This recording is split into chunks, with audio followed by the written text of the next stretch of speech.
Olá a todos, bom dia, boa tarde, boa noite. Aqui é Tatiane Correia, repórter de economia do Jornal GGN, e hoje estou aqui com a Lucy Souza, conselheira do Corecon de São Paulo, para conversarmos sobre um assunto que ganhou a mídia nos últimos tempos, que foi o conceito de porta giratória no mercado financeiro. Lucy, bom dia, obrigada por sua participação aqui na TV GGN. Eu que agradeço, é um grande prazer estar com vocês da TV GGN. Bom, nós vimos recentemente que o conceito de porta giratória ganhou muito mais notoriedade na imprensa por conta do caso do Roberto Campos Neto, presidente do Banco Central, que logo que saiu do Bacen, foi direto para um banco privado, foi direto assumir o conselho do Nubank. Para o nosso telespectador entender, eu poderia explicar, por gentileza, como que funciona esse conceito de porta giratória? Bom, é um conceito que quer dizer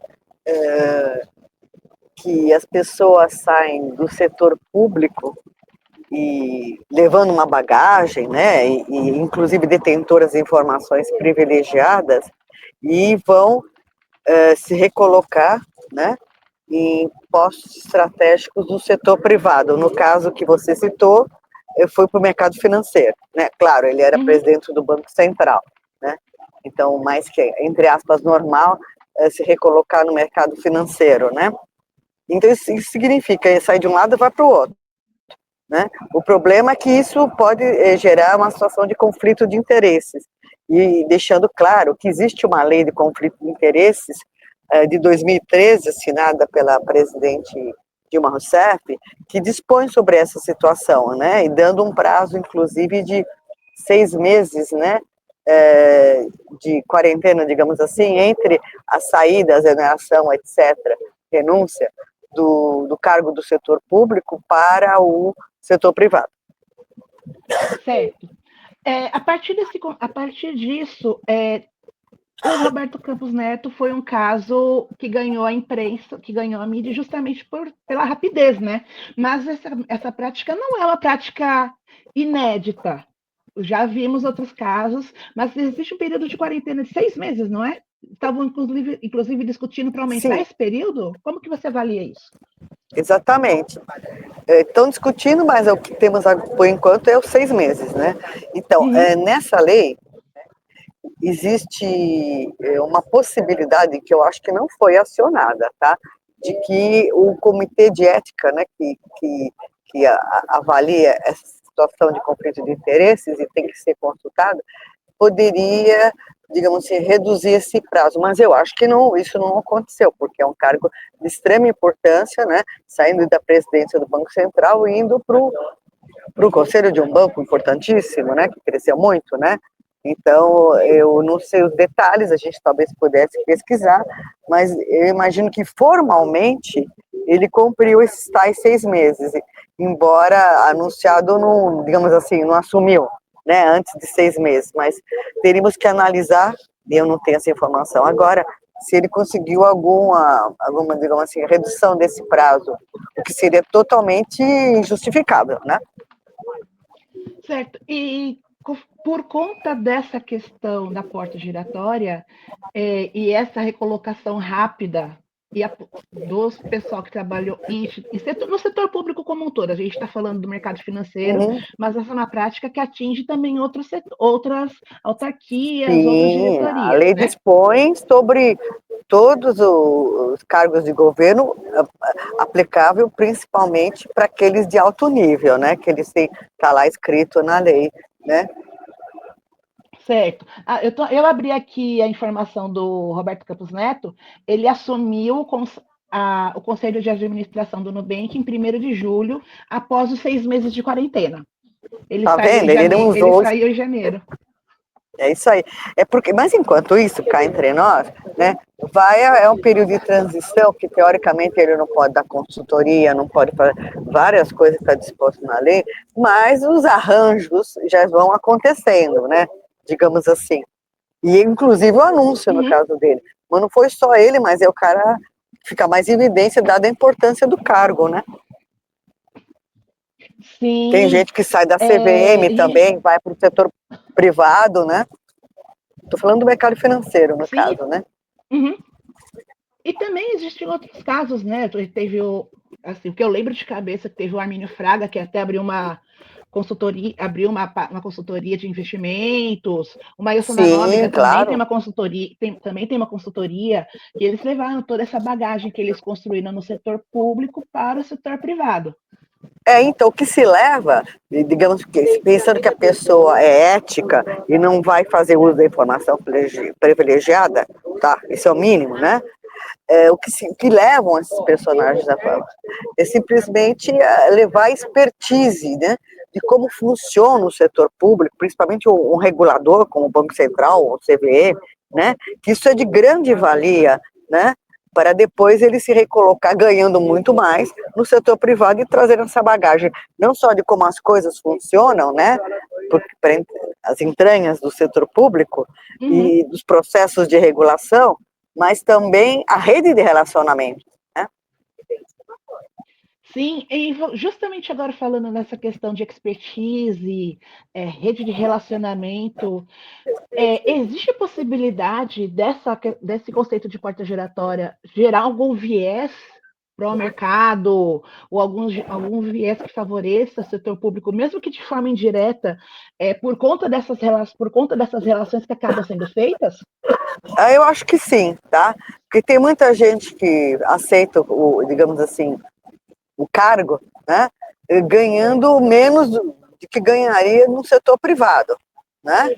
E aceita por quê? Não só para obter expertise e rede de relacionamento e melhorar o currículo, digamos assim, engrossar, né? Normalmente os currículos já são bons, engrossar o currículo, mas também porque, digamos assim, acaba, não digo todas as pessoas, né?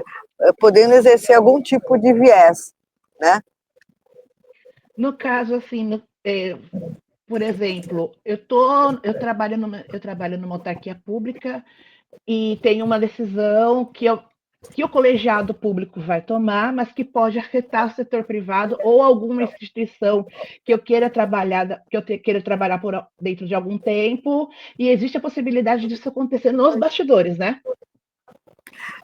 Tem duas coisas que você está falando. Uma é a informação privilegiada que eu posso deter, né, exercendo o cargo, né? E posso passar, não, claro que posso, quer dizer, não é para fazer isso, mas poderia passar isso para outras pessoas que usariam, né, para fins privados tal informação. Isso é gravíssimo, isso é crime, né? Mas fora isso, digamos assim, existem as sutilezas, né, em que não se caracterizando como uso de informação privilegiada, você pode se beneficiar, né, digamos assim, quando for para o setor privado, né, de ter a informação de bastidor. Sim, e agora pensando nisso numa ótica mais ampla, quais as consequências desse tipo de relacionamento que a gente vê tão intrínseco entre o setor privado e algumas carreiras do setor público? Que consequências você vê nesse Bom, sentido? primeiro, consequência maior é criminal. Se for caracterizado o uso de informação privilegiada, principalmente que acabe sendo usada no mercado financeiro, no mercado acionário, né? Aí isso aí é crime, tá? Mas fora isso, são questões éticas, né? Muito relevantes. Se você olhar na própria lei do conflito de interesses, tem a possibilidade de punições, né? Que estão previstas lá, mesmo que sejam de caráter administrativo, né? Sim, e considerando agora que a gente está vendo que, no caso do Campos Neto, ele cumpriu essa quarentena de 6 meses por conta da Cumpriu. transição, o que seria o mais indicado para lidar com essa questão de uma forma que não cause, não vou dizer que não cause tanto impacto, porque causa, de um jeito ou de outro. Porque quando você tem uma troca tão rápida, você leva essa questão de expertise, você leva os contatos que você tem dentro do banco, no caso do Banco Central, você leva os contatos que você tem dentro de uma autarquia como a CVM, e de que forma o poder público, na sua visão, poderia lidar com essa questão sem que isso não fosse tão. Não vou dizer evidente, mas que assim, as consequências para o serviço público não sejam tão graves?